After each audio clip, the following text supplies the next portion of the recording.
how you doing? This is John, and welcome to John's Long Box. Today we're talking with Jimmy Palmiotti. I don't think I need to explain who Jimmy is. We're all comic book fans here. But you know what? Who are you?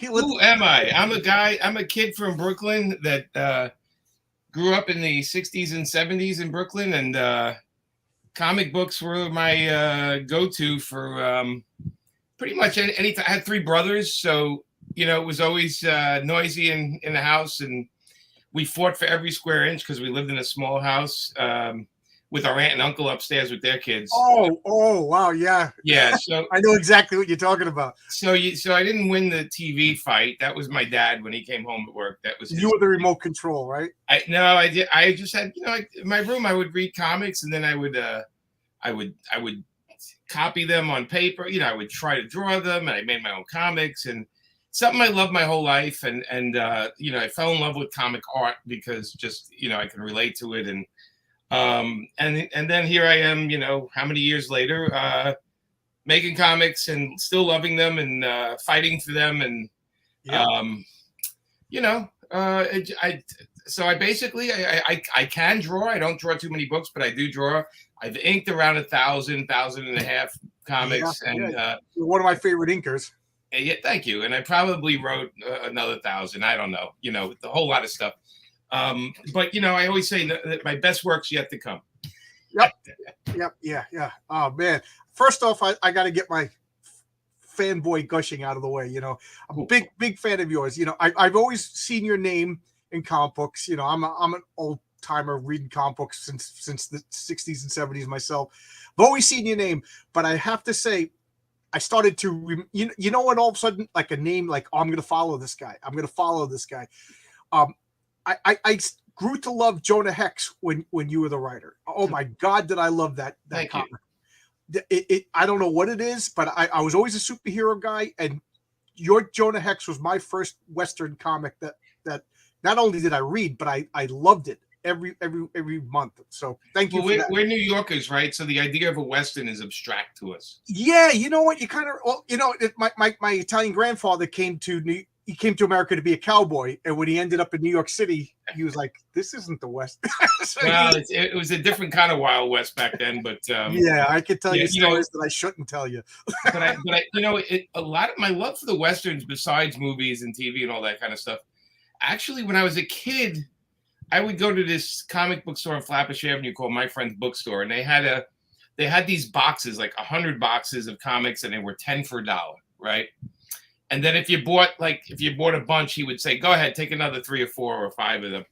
And Jonah Hex was always in those boxes, those old Tony DeZugna, Jonah Hex. So I always used to pick them up every once in a while and read them. And I realized I was subtly collecting them without even knowing it. Like I was just like, "Oh, I never read that one. I wonder what's up with that."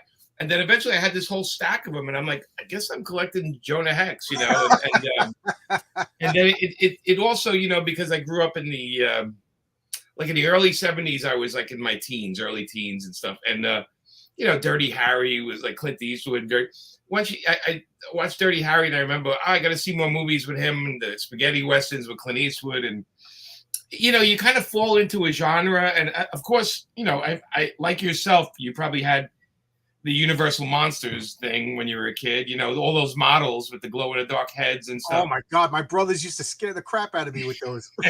I got 2 older brothers, and I got a little brother. So, yeah. So we grew up being fed this comic books and models and toys and movies, but we weren't inundated. We didn't have a million channels with a million movies. No, it made When You Find It that much special. Yes, and I remember my first comic book convention.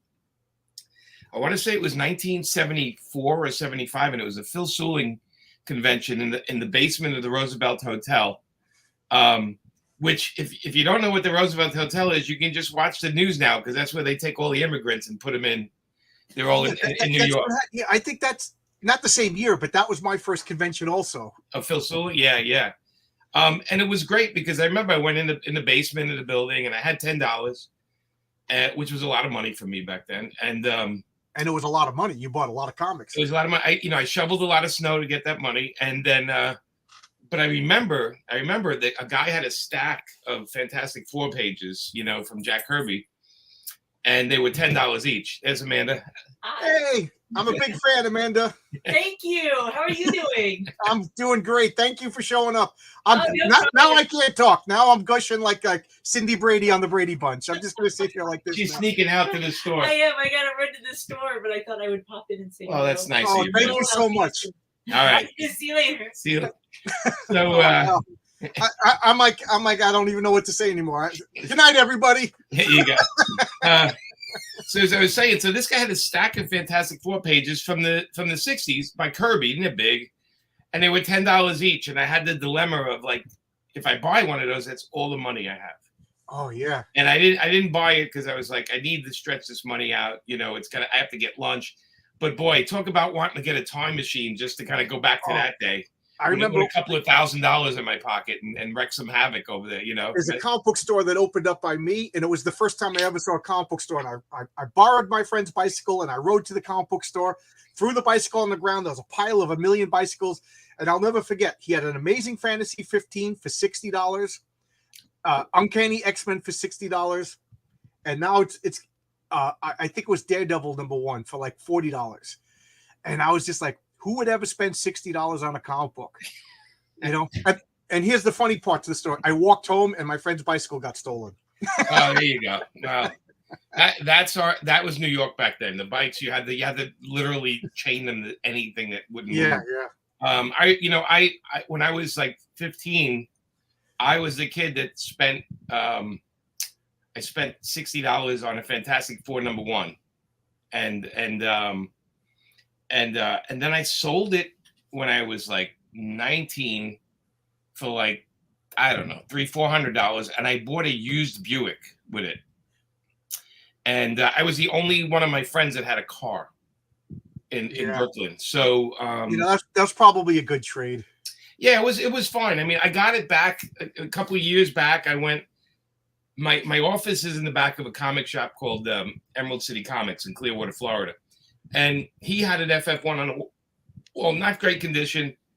And he had a Spider-Man 1 on the wall, really not great condition. And I said, give me a price for those two, and he sold them to me for pretty cheap. So much so he wants them back. I told him he's never getting it back. I said, I had that book once or twice in my life. And I said, now I think I'm going to sit on this until I kick the bucket. Then Amanda's going to have to deal with getting rid of it. I'm an electrician, and I went through the apprenticeship program for 5 years, and then when I became a master electrician, I got my first tax return. I bought a Fantastic Four #1. There you go. And my wife was like, "Well, I don't mind you spending that much money on a Fantastic, because that her and her boyfriend will go on a cruise after I have my eventual heart attack." Yeah, I mean, it's for me, it's like nostalgia, right? I look at it all the time. Oh yeah, I gave it to CGC. I gave it to CGC, and I said, "Do me a favor, put this in a plastic coffin because I'm going to destroy it." I'm so worried about it all the time. So I had them put it in, and it was like a 4.0, but they put it in there for me so I can just, now I have it like, okay, I can drop it and it's not going to rip it. Because I was privy to, there was a time I was doing, I was hosting all of Stan Lee's panels, like a lot of them, for a bunch of years at cons, because Stan was a good friend and he knew he couldn't hear great in one ear, and I would be kind to him on stage. But I sat with him once when he got a brand new Sharpie, and the guy brought up a FF1, and he signed it, and he ripped it, the cover, when he was signing it. And that was like, so that always stays in the back of my mind. One of you guys said, do you buy reading copies? I do have reading copies. I have crappy copies. I mean, something like the FF1, I have that collection with the first 20 issues in it, the omnibus. So, yeah, I my coworker lived next door to John Romita Sr. Oh, okay, out in Long Island, yeah. Yeah, out in Long Island. And he was just the nice guy that lived next door to him for 25 years, Yeah. So he was just like, is he a big deal in comic books? I was like, are you kidding me? So he's like, yeah, my coworker wants to meet you. So I went to this house, and I brought my Amazing Spider-Man 29. And I'm like shaking, and I give it to Mr. Romita, and the first thing he does is he just takes it, rolls it up in his hand, and he walks up, and I'm like, oh, what do? You tell him, don't wrinkle my comic. You can't say anything. I just had to shut up, and he didn't damage it or anything. But I was like, what do I tell people? John Romita Yeah, I mean, messed up my brand mint condition. you got a story. I mean, you got a story out of Yeah, it. yeah. John was such a sweetheart when I Yes, first he was. started. I met him a few times. What a great when guy. I first started at Marvel, I would ink in the bullpen because I was hired just to help other artists out, because I was looking for work and I wanted to get into comics. And he used to come by me every once in a while and go, you might want to fix that shoulder a little bit. He used to give me a little note, and then I used to run things by him and go, "Is this look okay?" And for years. And then when Joe and I did Marvel Nights, Joe Quesada and I did Marvel Nights, I asked him to do a pinup, and he did a pinup for the Daredevil book, and then he gave it to me. He says, "All right, now you got to ink it, kid." And I was like, "Uh-oh." And I pulled out all my John Romita reference, and I inked it. And he looked at it and he said, "It looks like I inked it." And I said, "Yeah, that's what I was trying to do." And he goes, "If I wanted that, I would have done it myself." And, You can't. I'm like, all right, let me go in and put a little English on it. But just a great guy, and his son, we're friends forever. I mean, me and Johnny Jr. just great. I guy. never met Johnny Jr. But I've always heard he's a great guy too. Oh yeah, he's just like his dad, but with like a lot more vitamin B12. Yeah, I remember seeing him at Hunk of the Month in the Marvel Comics. Do you remember that little thing? Yeah, I've had some nights out with Johnny, and yeah, he's got away with the ladies for sure.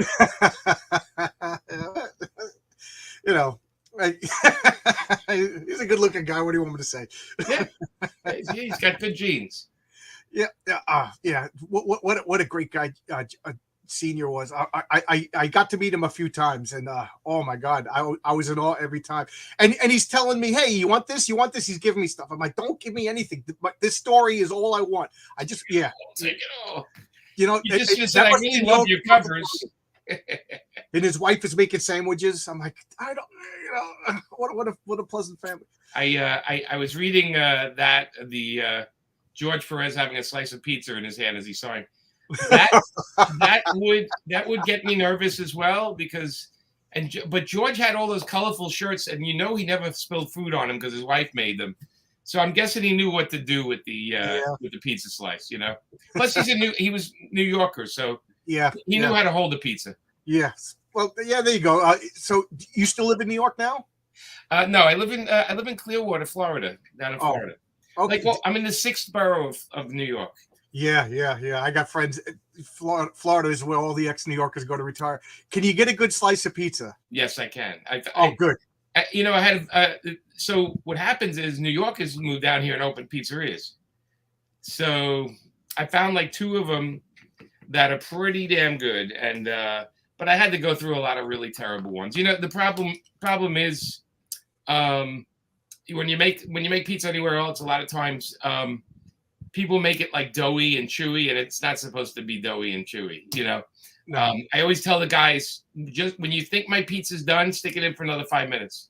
I want it to able to stand up on its own. If I grab it, I want it to stand up. I don't want it to go like that. It's got a crisp. Yeah. When you fold it in half, you have to hear that noise. Yes. You got to hear that crisp noise. I was a part owner of a pizzeria for a couple of years. I'm a stereotype. I'm an Italian from New York who owned a pizzeria. I worked in one. I delivered pizza when I was in the. I delivered pizza, and then in a rush they had me. I could spin pizza, and I moved out to Albuquerque. And I got a job at a pizzeria, and they're like, "Can you make pizza?" And I picked it up. I started spinning. They got the news. I was in the newspaper, Oh, you got a good photo of you doing yeah, that? So that should be your logo. That should be your logo, is you with the pizza, So I asked for a raise, and they said no. So I took the newspaper. I started walking out the door. They said, "Where are you going?" I said, "Look, I'm on the front page. I'll go anywhere." Right. Mine was I would, because I went to Catholic grammar school, right? Yeah, me too. And so for lunch, I had an hour. So I would go to the pizzeria down the street. I would deliver 1 or 2 pizzas, and then they'd have a meal ready for me when I came back. And that was the deal. So I kept a tip, and I also got fed every day. Nice. So that was my deal. Nice. Always hustling. It's a New Yorker thing, because I think, I don't know about yourself, but I grew up pretty poor, and 1 of 7 kids. My father was a telephone man. We did okay, but we weren't right. So you always think that, you always have to be like that. Look, the stuff behind you, right? All that stuff behind you, somewhere in your head you think, well, if I have to, I could sell it, and right. That's a very New York thing. Like, I have to have a backup plan. We go in a restaurant, we want to know where the exit is right away. Is there another way to get out of here besides the front door? Yeah, I always look. Where's this guy? I don't want to sit next to that guy. That guy looks shady. Right. Or I want to face the windows. I can see something coming at me. But so it's kind of, but it's a New York thing to have that hustle, because we know stuff can just fall apart real quick, and so we always have that extra thing, that collectible that you can get some money for, or that investment that So I've had that hustle my whole life, because when my dad passed away, I had to take care of my mom for 18 years, and that was a lot of money. Yeah. Because she had medical stuff, and I paid for a Blue Cross Blue Shield, all that stuff. Yeah. And I was like, God bless you. I have to kind of work hard. At one point, I was inking 3 books a month just to pay for bills. Thank God I don't have to do that anymore. Plus, they probably not hire me anymore like that. But that's another story. Yeah. I since you brought it up, is it okay if I ask you what's going on with Marvel and DC these days? It seems like they're imploding from within. So yeah, the stores are telling me the books are selling less and less. Yes. And although the cover game they picked up, I think, from the indies, because the indies had to do multiple covers to survive, to try to get. So now every big company book, Marvel and DC, they have 5-6 covers, which makes you think, are they people buying the books for the insides, or are they just collecting covers? Well, sadly, both of those audiences are shrinking. Yeah. And both companies kind of dismissed a lot of creators. Well, here, let me go backwards a little bit. Sure. Companies are cheap. They don't want to pay, but they want us to be loyal, and they want us to work for them, but they don't want to pay us more. But when we're there for a long time and they start paying us more, they hire us less because we're expensive. Yeah. But they forget how. And by the way, the people in charge of these companies, they do not buy or read comic books. Okay, simple as that. They do not buy them. They do not read them. So they don't understand why fans follow certain artists or writers. They don't understand that thinking, right? They just think, well, this guy's great because he writes Batman, so he's great. But they don't understand that, people fall in love with artists, and they fall in love with writers. They don't care where those guys work. They'll buy their work. Right. Yeah. I'm a guy like that too. Byrne said he had the John Byrne 40,000. Like he said, anytime you went to a different title, it would go up 40,000. Right. So they've lost track of that. And the internet happened, and they have a couple of young people that are, the internet's their life because they grew up with it, right? We didn't grow up with it, so we know what it is. It's a tool. Right. They look at it as it's the word of the generation. Okay. Yeah, the problem is the loudest voices on the internet aren't always the realistic ones or the reality of things. And you have a lot of people saying this is the greatest book ever, and the reality is nobody's buying it. Or they're trying to make the internet happy by trying to be, all right, we're going to take this character, but we're going to change everything about it. Yeah. Right. But what happens is you do that is you alienate the old audience. And at the same time, the new audience has no interest in it. So I always say, the best thing to do when you come on a book is find out the best parts of the character and then build on it. Don't wreck everything that came before it. And no. So they haven't learned that either. And now we have a bunch of editors that hire friends, and guys like me realize, like, I want to do the stuff the way I see it, and they want to start telling us what to do or how to do it, or here's how you should write it. Meanwhile, we've been doing it for years. So we've gotten a little smarter, and we go out and do Kickstarters, and we go out and self-publish, and we go out and do our own thing. And I think that's the future of comics. I think the big companies and following Marvel and DC is going to become a less and less of a thing. And Image has proven that a number of times, that it could steal people away from the big two. Right. And so I just think this change, and look, I mean, I'm all for reading comics on the phone, and all these great sites, and they're different kind of comics. But I love the fact that everybody reads comics, right? And so the business is changing, And for guys like us, we're looking for consistency, and we're not finding consistency. When you fall in love with the way somebody's doing a character, and then that team's gone, and all of a sudden they throw a new team on it, didn't even read those books, and they put out the book, and people are going, "Yeah, I don't like this," and they're like, "Well, I don't know why they don't like it," and like, because you haven't acknowledged what happened before, and then you're renumbering it again and again and again. The renumbering drives me crazy. Yeah, the comic book companies need to realize that comic book people are all kind of obsessive compulsive. We organize, we stack, we file, we look at, you know what I mean. And I don't know about you, but I'd like to see like a numbering. I want to see 1 to 500. I want to see 1 to 600. You know what I mean? I think what happened was it drives me nuts. I think they just kept relaunching number ones. And I think I just lost you, Jimmy. Oh, there you go. Okay. All right. So, greed kicked in. Let's do a new number one. Let's sell more copies. And then by the time issue 3 comes, it's not selling the same anymore. Right. They have the issue 3 and the issue 4 blues where the numbers just go. And if you look at a lot of books now, that's happening with a lot of books. The market's changing. I'm an older guy. John, we're older guys. I'm like, you know what? I'm going to just write the books for my audience. And I'm going to write exactly how I see them. Nobody telling me what I can't do on them. And if people don't want to buy it, they don't have to buy it. But I have a good enough audience that people do. Yeah. Well, you're good.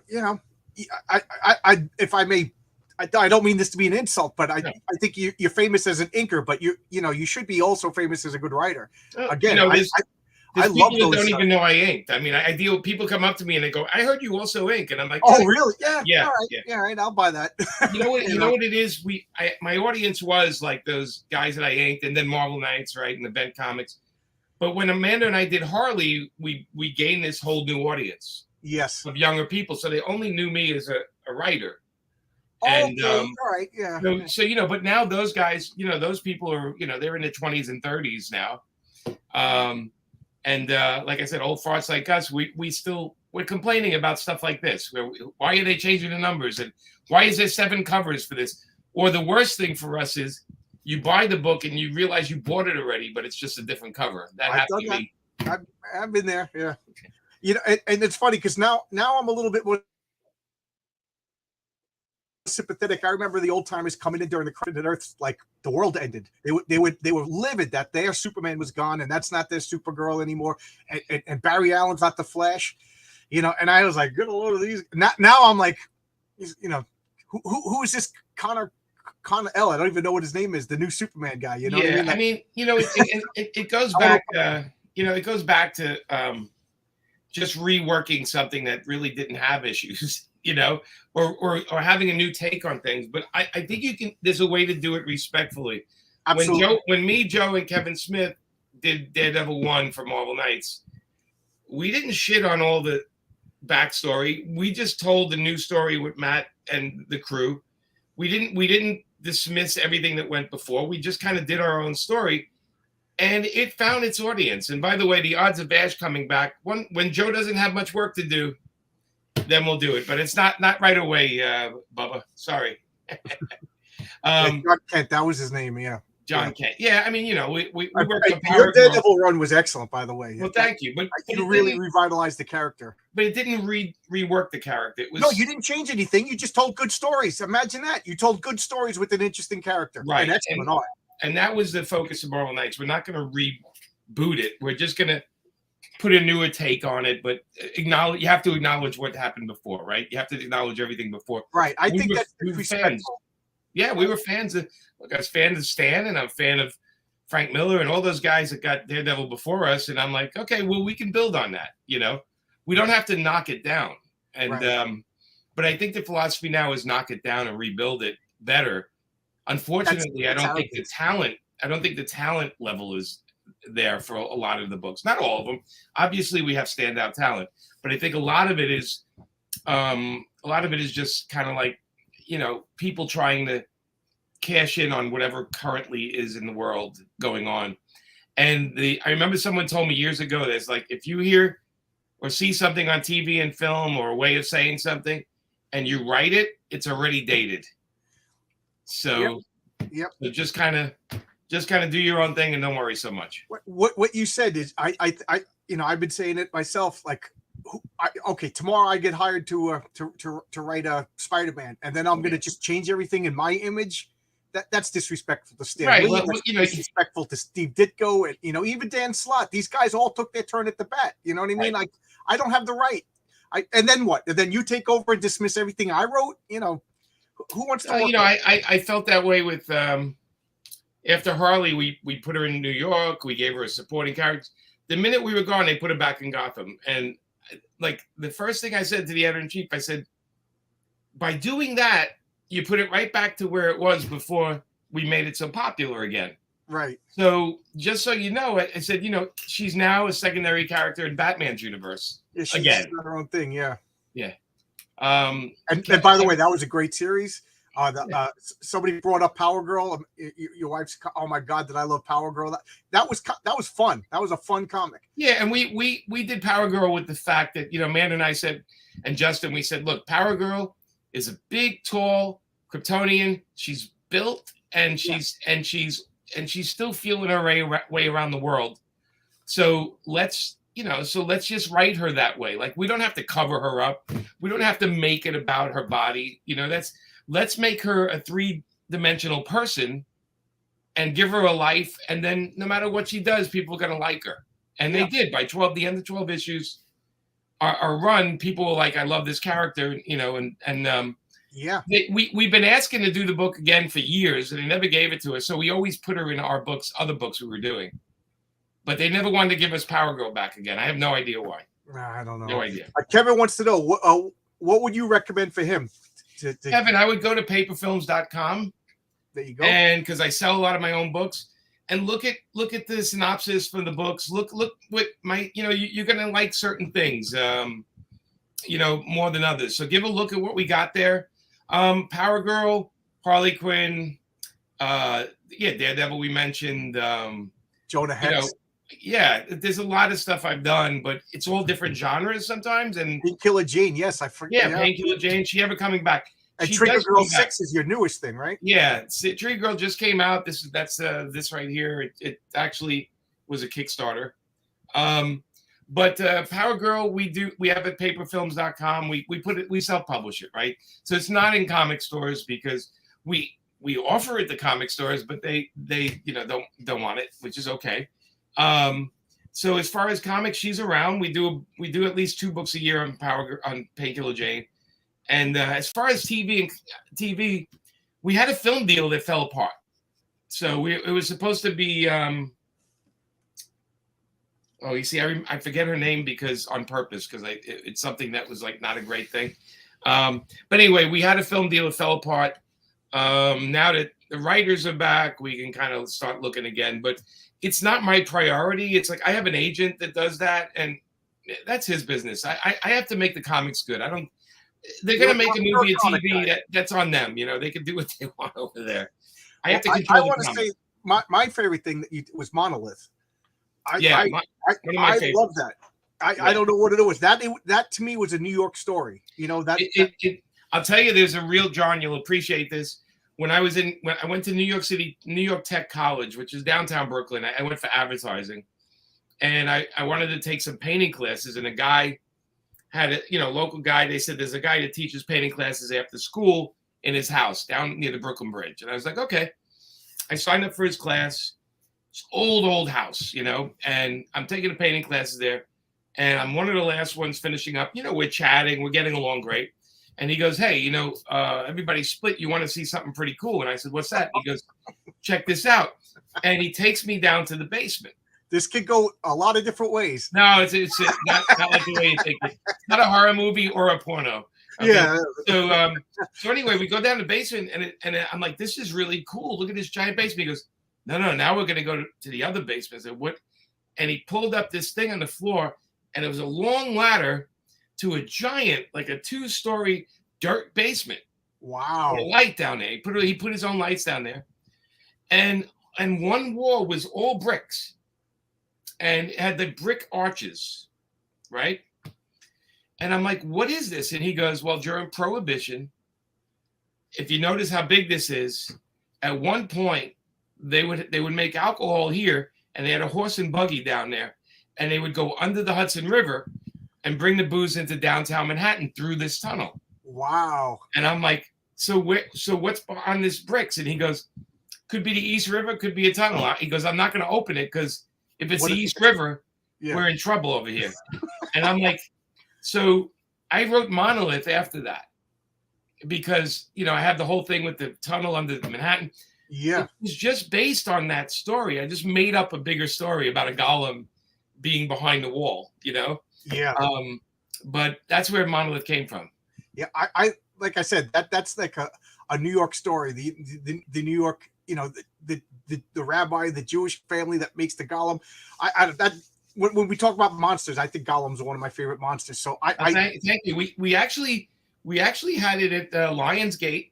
The guy who was going to the director was going to be one of the guys who worked on Deadpool movie, and we had an actress lined up. We had the screenplay done, and then they got a new owner of Lionsgate, and he killed all the movies that were ready to be shot. So we were so close. We were probably like a month away from shooting the movie, and it's got to be frustrating.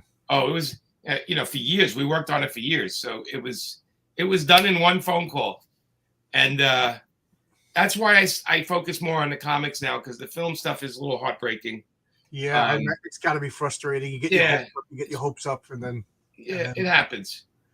And I guess you got more control over the comics yourself. Yeah, so the comic, so when you do the film stuff, like I sold a thing to this actor Jay Baruchel. Sorry, Jay Baruchel sold the Random Acts of Violence to him. And he wrote a screenplay based on the book, but he changed some stuff. And he called me and he says, I don't know if you're going to get mad at me. And I said, nah, dude. I said, the comic exists. Don't worry about it. Go crazy and do what you want. And I went to Canada and watched them shoot the film. It was fun, to go see. And it came out. It's on Shudder. It's on the Shudder network. But, so you do this stuff and you're like, okay, well, my version still exists in print. Yeah. So that's not going to change. He's got a film version. It's okay, William S. Burroughs, they asked him, how do you feel what they did to your book Naked Lunch? And he said, my book's right over there on the shelf. You could go read it. That's his movie. I feel the same because, the horror show of films is 300, 400 people work on it. 500 people have something to say about it. It's a miracle to start. Steven Spielberg said, it's a miracle when a film gets done. And that's coming from a guy you think has all the power in the world. Right. And, and it's almost, you can't help it, but it's done by committee. You know what I mean? Because you ask this guy to do this special effect, and unless you got telepathy, he's gonna interpret it differently. No! The first people that were pitching Monolith, they were like, "Well, we want to set it in the Midwest," and I was like, "How do you do that? There's none of the history. Right? This is about history." And they're like, well, we can ignore the history part. And I'm like, whoa. I'm like, the whole thing is based on history. What are you talking about? It's a New York story. Yeah. For those of you who don't know this comic, it is a New York comic. Like, Superman could be anywhere if you ask me. Superman could be on other planets, but the Monolith story, Batman has to be in Gotham and the Monolith had to be in New York. Yeah, it's the fun about certain writers is it's almost like taking a tour of where they grew up with them. Stephen King, right? When you read Stephen King, you feel like those kids, like every time he writes about kids, I feel like I know all those kids, and relate to them. But, it's part of the fun of comics, right? You can do anything. Right. I've always been saying this, that comic books' special effects budget is unlimited. Yes. It's I can't draw it to save my life, but I can imagine things. So I just am fascinated with comic books. Always have been. And we own them. We when we read them, we have music in our head. We have voices. We have how we have. It's why every time they see an ad for a new movie, you go, oh, that's not how he should sound, or that's not how that guy should look. Because in our head, that 40, 50 years ago, right? we built it in our head a certain way. Captain America sounded different to me, when I saw the movie. Yeah, I'll catch hell, but I never liked Chris Evans as Captain America. I like the first movie. I thought the first movie caught what Captain America should be about. And I like anything during World War II. I think it's fun. Yes. We know who the bad guys are. So. Yes, it's Kirby Crackle cost nothing. I don't know why this may be. He's right. Yep. The Don is right. It costs. Absolutely right. Yeah. I have buckets of it. You got buckets of Kirby crap. Absolutely. You're making me laugh. I know you got to be like me. Can you close your eyes and picture panels that you've seen in your youth from comic books? Yes. Yeah. I mean, don't you love that? Hundreds of them, thousands of them, probably. I think when I'm drawing, sometimes I remember like, oh, that's how you should do it, or, Kirby's like the hard one, right? Because his anatomy is not correct. He's a pop artist. He has his own style. But no matter what, if there was an army of something going on in a double page spread, there was always the guy in the foreground like this, like because he could take up most of the page and still draw the stuff in the background. Like there were like shortcuts I learned from him, and Alex Toth taught you how to do use the blacks for the work. So even like the way I'm framed right now, the idea that all the black is around me and I kind of like, the rim lighting on my shirt, it's very Alex Toth. It's almost like I can almost blend in. Right. You don't have to draw all of that. Right here. Like I have a dark room that's right over there, and it's almost like the way you frame things. So I definitely look at like how Barry Smith would pull the camera all the way back so we could see Conan head to toe fighting with another guy head to toe. Like everyone had the style. Jim Stranko had the very much, like this, and so you grow up with this dynamic illustration as part of your life, and you see, then you see it in other places, and you know where the inspiration came from. You obviously know, we're a generation of looking at art and absorbing it, but not applying it. And that's where the new artists try to, look at the old stuff and apply it. Now, do you feel like 3D models are taking away from the craftsmanship of comics? I'm not talking about looking at something and using it like, I'm going to draw this glass, or I got a glass. I'm talking. Do you think like people put images of cars? I could spot that a mile away, or at least I think I could spot that a mile away. So what happens? So the good artists take that and then make it their own. The ones that are lazy or they're just trying to get it done, they just trace it off and that's what it is, right? There's a style you can do it, and it's funny because some guys do it great and I know what they're looking at, but I don't care because they make it their own. They shade it. So, it's all subjective though, because what we like, somebody else may hate, I just saw a book from DC where I opened the book and the art looked like if you came up to me at the show to show me your samples and it was that, I would have told you that you need to go back to art school and learn a couple of things. Well, this is a comic that they're charging $5 for. And I'm like, oh no. And, and Amanda, of course, is there to defend it. She goes, well, not everything is the style you want. I said, yeah, but the storytelling sucks. And I said, and that's what this is craft of, is storytelling.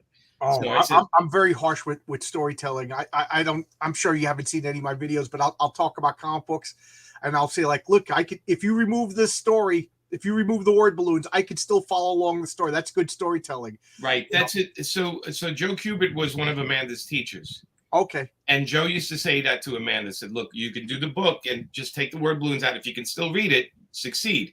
And if you look at Amanda's work, you actually can read it without the word balloons. Right. Yeah. She doesn't speak it to Japanese and I can figure out the story. Right. She does an establishing shot. She always pulls back so you can see everyone in the room and what the room looks like. And then she gets close for the drama.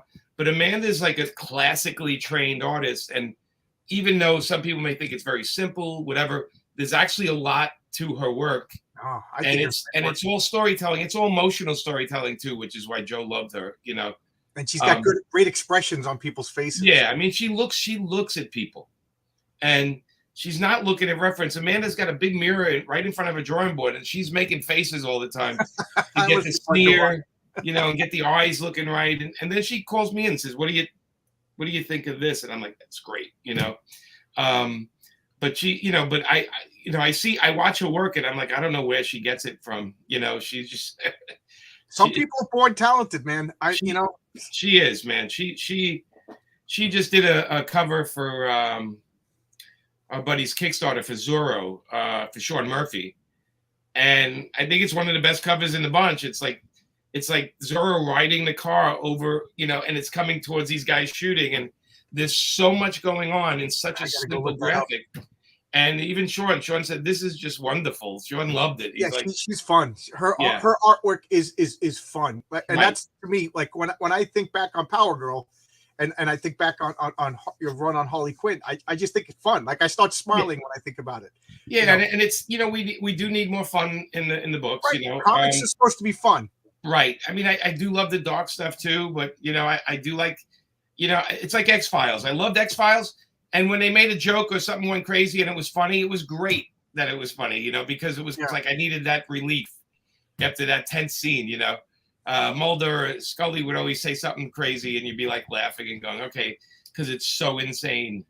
But it's a balance. It's an art form that's a balance. Oh, yeah. Geek Hero Bubba says, "I say often, art sells issue 1, writing sells issue 2, both in this." Yeah, I'll say an art will get an art. I can't even speak. Art will get me to buy a comic, but writing will can get me to continue buying that comic. Yeah, I mean, if I want pretty pictures, that's what the covers are for, right? Right. I agree. I think the writing and the art needs to work together. It's 50, I've had team ups. I've worked with people where I knew they weren't going to be a good match, and I would argue with the editor all the time and say, look, that's not, I don't really, nothing against this person. Actually, they're lovely, but the art, they don't get what I'm writing. And, and I try as I get older, I'm like, okay, I just say no to those gigs now, because I'd rather not. Do you write like a full script style or like? I do. I write full script because I want my artists to be able to do the emotional beats on the faces. The Marvel style, which they call the other style, it's good, but then you have to kind of change your story to fit the art. And I feel like I'm working so hard to pace this out. I feel like Tarantino, I'm trying to get the right person, the right panel, the right frame, and then the dialogue to match what's going on. I feel like that's the magic of it. And I think if when I did Marvel script, I got pages of like, well, what do I do with this? It's like, it's not even what I wanted. It's just because they wanted to draw something big and the character doing that, but it's not a fight scene now. So why is the character like, it used to drive me crazy. So now I just tell people I just do full script and, that's it. Yeah. Yeah. I got to say, before you and Bill came on to Marvel, I was about to nope out of Marvel. You really saved that company personally for me. I got excited about comic books again. The whole Marvel Knights was a great run. It was like a little mini renaissance of Marvel, and then it just seemed like, I don't know. It didn't. What do they do? Thanks a lot. Goodbye. Now we're gonna undo it. I left after 2.5 years, but when we came on, it was Marvel at its low point. I mean, they were canceling Daredevil and Punisher while we were there, and so we took those two characters right away because I was like, "There's no way. How can you not sell these great characters?"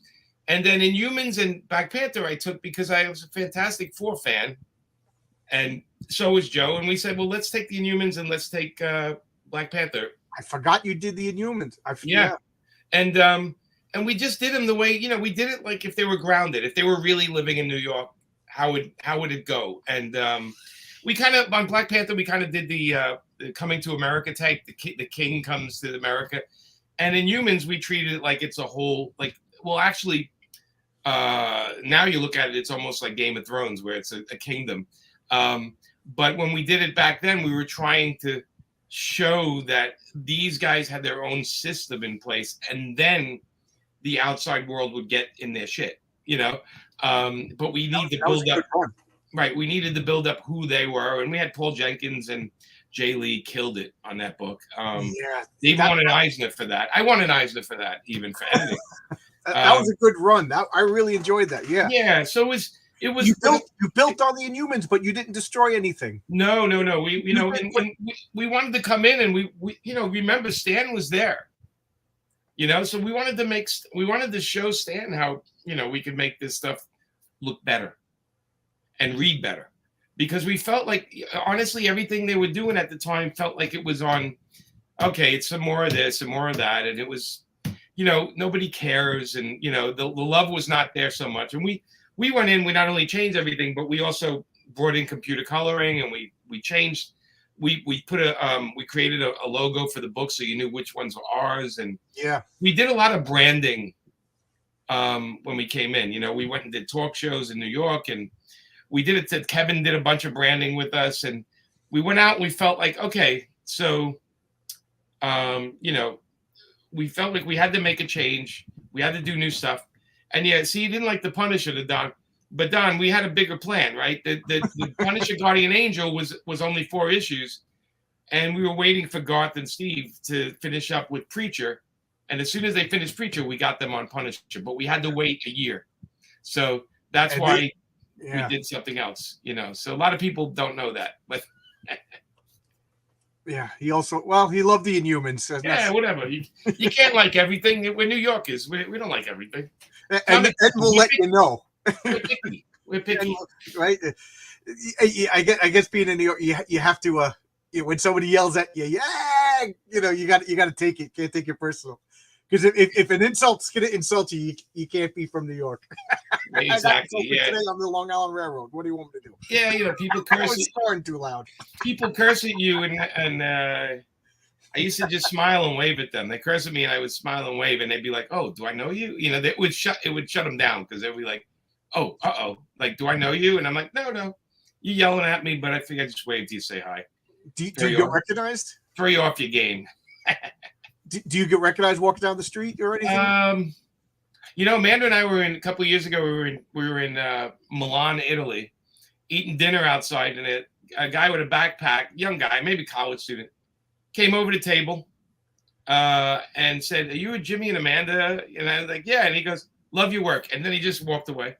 It not a lot, but once in a while, in a random weird place. I remember we were out in LA.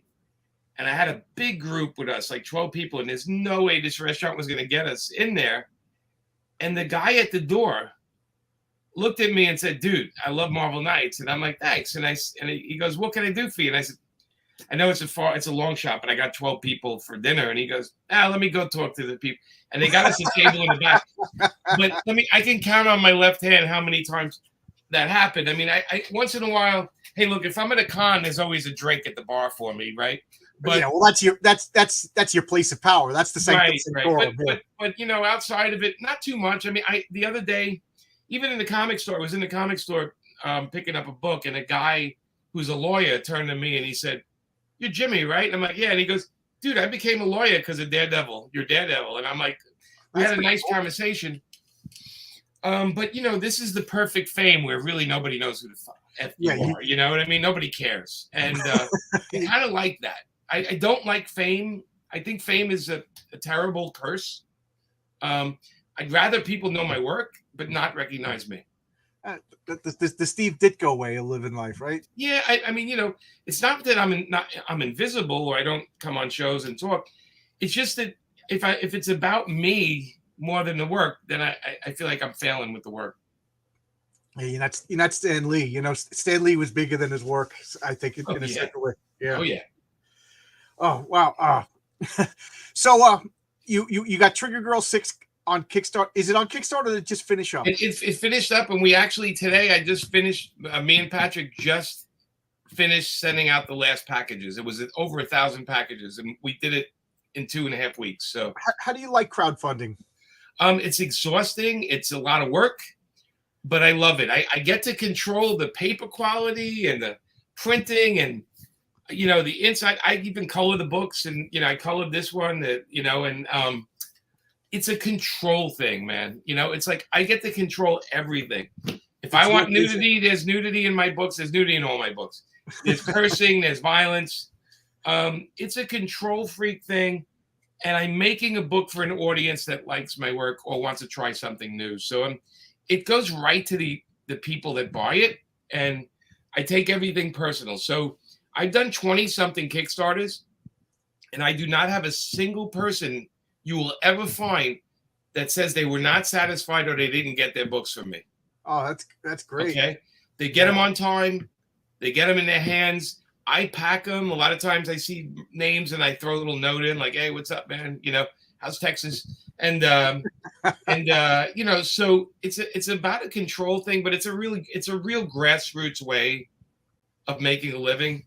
I do not make as much money as I used to for the big companies, but I don't need to make that much money anymore because my parents aren't around anymore, and it's just me and Amanda. So I'm perfectly make a good living doing the Kickstarters. It's a lot more work than just writing comics and sending out scripts because I do, we bag and we board and we pack, and I have to go to printer. We check print quality, we check paper stocks.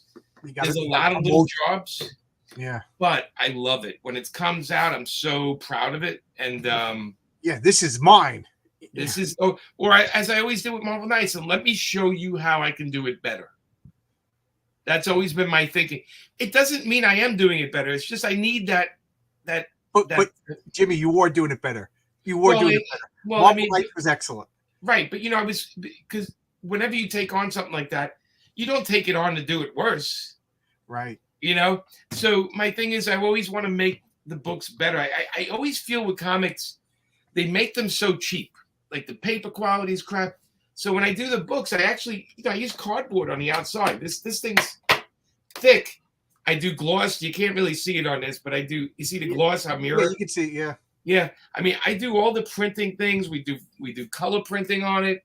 I do all the things because I'm like, we're tactile people. Oh, we like the feel of something. Yeah. I like to touch my comics. Right. Hey, look. I like a cotton shirt. I don't like a shirt that's a blend because it feels different. Right. It's like we're tactile people. Yeah, but we're tactile people. So comics are, the way you produce the comics has a lot to do with how people treat them. And when it's disposable and cheap and thin, your brain says, just throw it in the pile.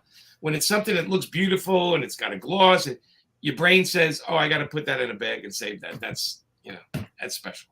Yeah. I don't know. I like vinyl albums, with the big, Yeah. And I like my comic books. I like floppy comics in my hand. I guess like you said, we're old school over here. Yeah. I mean, you can't see I have a giant computer, so I can't turn it. Yeah. My whole wall is albums and books and paper, and I'll grab an album right here. Just see what I got here.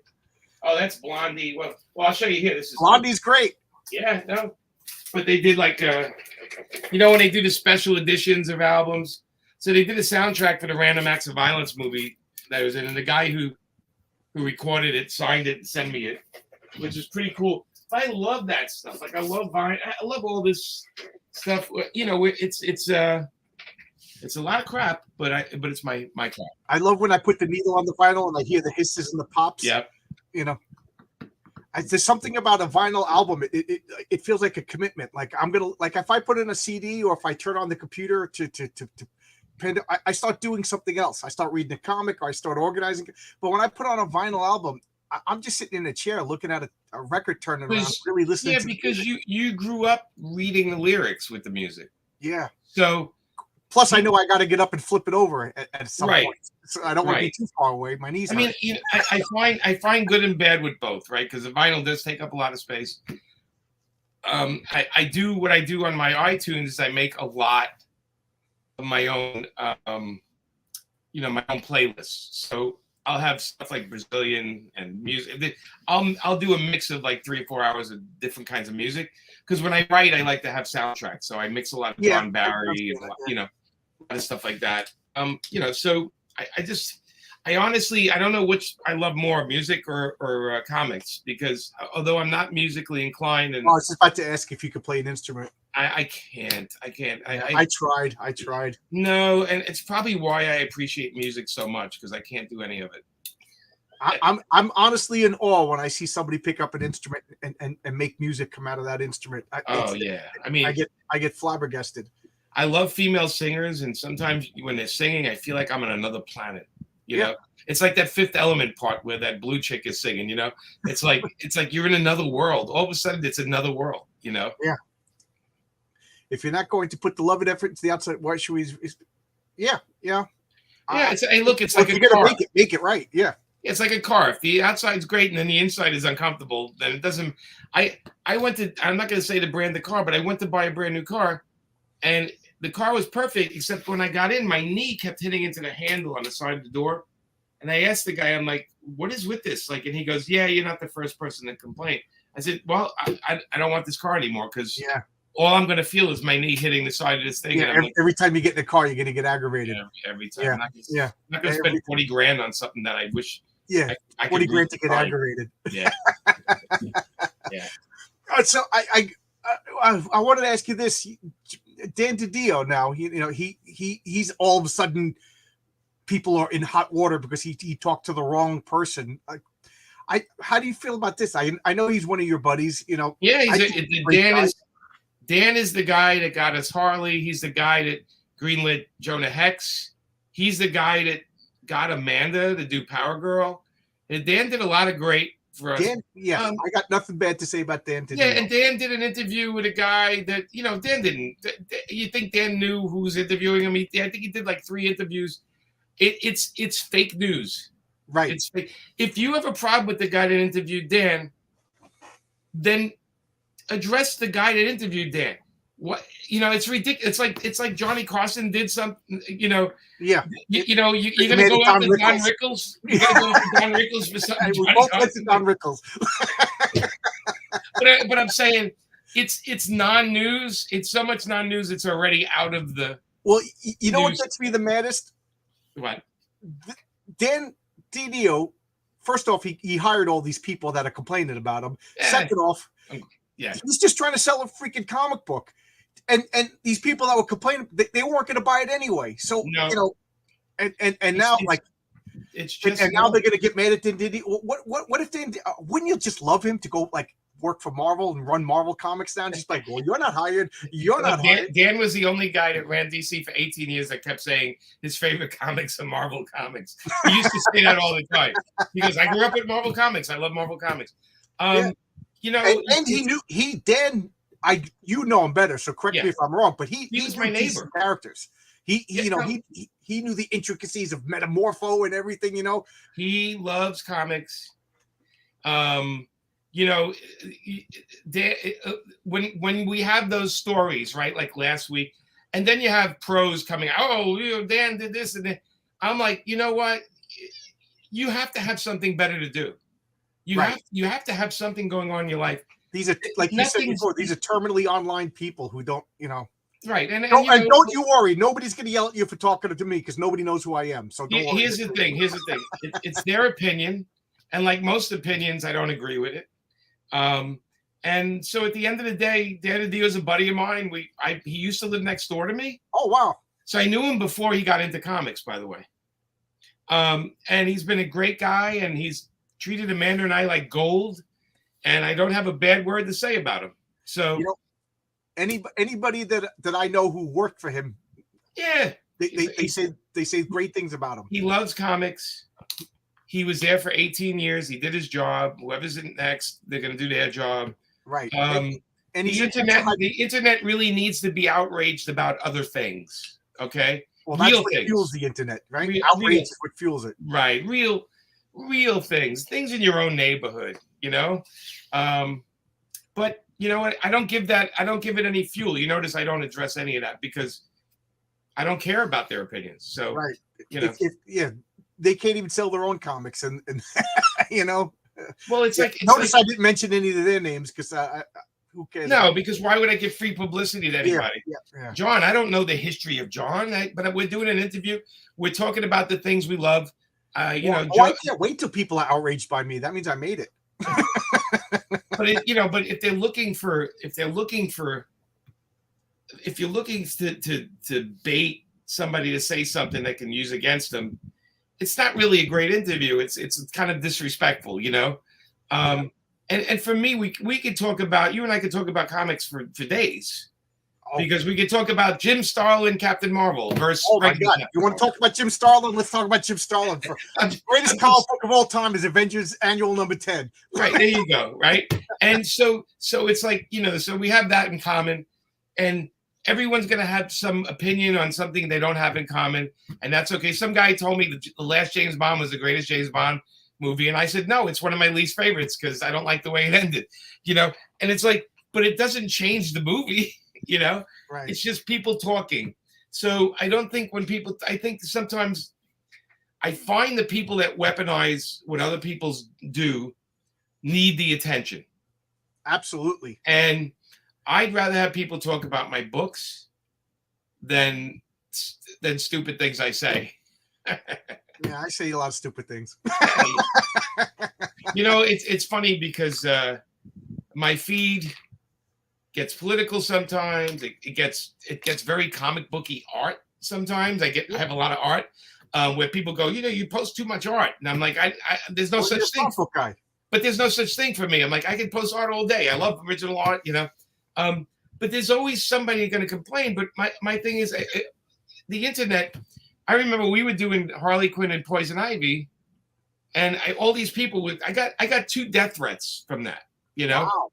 And we had to report it and all that kind of stuff. But I was just like, imagine being that upset over something in one comic that, let's be honest, 2 weeks, a month from now, it could be a different person working.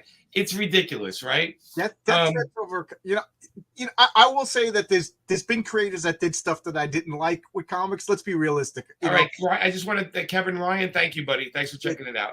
I appreciate it. Yeah, Kevin. Yeah, he puts every time I have an interview, he puts up a picture of him and that guy. So he meets everybody. I don't know where this guy lives. You know, my old friend before he passed away was Darwin Cook, right? He was my best friend. He lived great talent. He lived right down the street. Very opinionated, Darwin. You know, very opinionated. Had plenty to say. Most sweet guy you ever met. You'd love to hang out with him. He's fun to drink with. He gives people shit. He's got attitude. He said some crazy stuff here and there, but that's who he is. I kind of like that guy. You know, I don't have to agree with him. Yeah, I disagreed with him a few things, but I still like the guy. But then again, I'm an adult. Yeah. And it doesn't change my relationship with him. You know, I was like, okay, you like that. I don't like that. It's okay. Hell, I got 7 brothers and sisters. I disagree with half of them. You know, it's just. I remember I went to see the Watchmen movie with him, and I liked it, and he hated it. And all he did is complain about it while it was on. And I turned to him and I said, I kind of like that. And he's like, what? And I'm like, well, I said, you know, if I made that movie, it wouldn't have been as this good. It would have been terrible. And he's like, yeah, but come on, they didn't do this. I said, yeah, you know what? I said, it's better than I thought it would be. I said, I have low expectations. You have high expectations. Yeah, I had low expectations. You know, I'll catch hell for saying it, but I liked it. You know, right? Yeah, I thought it was the best of his superhero movies. Look, I felt from beginning to end, I understood everything. Like I didn't get lost in the movie. My wife never read the comic, and she understood the movie. You know, she's a non-comic book fan. Right, and you know, and look, I'm one of the guys. I like that movie. I didn't like the JLA movie, no, and then. I said, let me try it a little longer. Let me watch the long version. I watched the long version, and I was like, this is still not for me. Mm-hmm. But that said, I'm happy all those people love it because they can watch it over and over and over. Again, like we said before, the Watchmen's still over there on my shelf. Right. I'll go watch a Cat People with Natasha Kinski. You can watch the JLA movie. It's all good. It's funny that you mentioned that. I was just talking about that movie yesterday. It is a great movie. It is a great movie. Yeah. Great movie. Yeah, I have still have the biggest crush on Annette O'Toole. Oh, look at that, Brian Bogg. I guess I'd say his name, Baughg. Bogg. Yeah, great guy. What a great guy. He worked with Darwin. That's cool. Yeah, he worked in Sony. Yeah, that's so cool that you worked with him, Brian. I'm jealous of that, man. I would have loved to know him way back when. My God, he was Brian a long time ago. He does animation. He also does a comic called Wolf and Batsy from Alternate Comics. It's a great comic. Oh awesome. My God. Awesome comic, and he's a great guy, very talented guy, and he knows a lot of you know, he worked with Chuck Patton, great guy, you know. Yeah, so yeah. See, kind of hope that the Don still likes watching. Like I said though, you know, it's everyone's gonna have it. We all see things differently. It's like music. I'm not a big Rush fan, and my friend is the biggest Rush fan on earth, and I'm never gonna give him crap for that. Right, you're gonna start a war. One of my buddies is the biggest Rush fan in the world. I respect Rush; these guys are phenomenal musicians, but I just don't like it. I'm sorry, guys. I just lost 25 subscribers. Well, but it's okay not to like something but you don't have to take a dump on it, you know. And another thing I want to give you credit for, and I'm guilty of it myself, is you do post political stuff on Twitter, but I you do. never get crybaby about it and get insulting and nasty about it. So I got to give you No, credit for that. I take it down sometimes because Yeah, me too. I see people fighting in the replies, and I always tell people, be respectful. And then if they start attacking people that follow me, I take it down because Yeah. I'm like, there's no need for that. You can disagree. I'm a New Yorker, right? So Yeah. I have a history with Donald Trump. I've actually met him, and I went to one of his birthday parties many years ago. Really? Yeah. Yeah, I could Well, never. it was the best party. It was the greatest party. It was the best party. It was not. It was not the greatest or the biggest, but it was interesting. But I could never vote for him because of my personal experience with him. And That was in 1984, right? So I could never. So when he became president, I'm like, all right, he's president now. I don't like it, but it's not my choice. I would never pick him. I remember when Ronald Reagan became president, my mother was outraged. This actor is now president. Oh, I'm so embarrassed. And then, I was a little kid. I didn't know politics at the time. So I said something about Ronald, and she turned around. She goes, he's your president now. There you Have go. some respect. Yeah, and I was like, I never forgot that. Yeah, it's funny because I remember when he became president, we all started thinking, well, if any actor could be president, who would you want? And I was like, Clint Eastwood, just to go, what did you say? But like I said, so yeah. So let me ask you a question. Do you feel lucky? Right. Well, do you? But sometimes Charles Bronson. When it gets heated, I take the post down. Yeah, you're a good guy. You're a good guy. I don't want my guys fighting each other. I just have to give one of my buddies a shout out. Do you know Tonic Bowl? He does the comic Saving the World. Yes, I He's the one that put the bug in my ear. He says you got to get Jimmy Palmiotti on your channel, and I was like, "There's no way this guy's going to come on my little channel." And so I got all good. He's a great guy. He does his kids. He's a wonderful guy. Does a great job with them. Knows how to promote. He's a big fan of. He's very opinionated, but I agree with a lot of his opinions. He's common sense. Like I don't think he's not I guess everything's political, but he's not really like Cartesian politics. You can't argue with him. He's just kind of like people. He's the freaking Tonic Bowl. People make pizza political, so I can't. It's exhausting, Oh yeah. So yeah, let's fight about pineapple on pizza. You want to fight about that? No pineapple on pizza. It's not pizza. They should just name it. Now it's getting bad. Just name it something else. Don't call it pizza. If you put a pineapple on it, call it something else. That's all. Yeah. Oh. Now we're getting political in my thread. That's not what I want.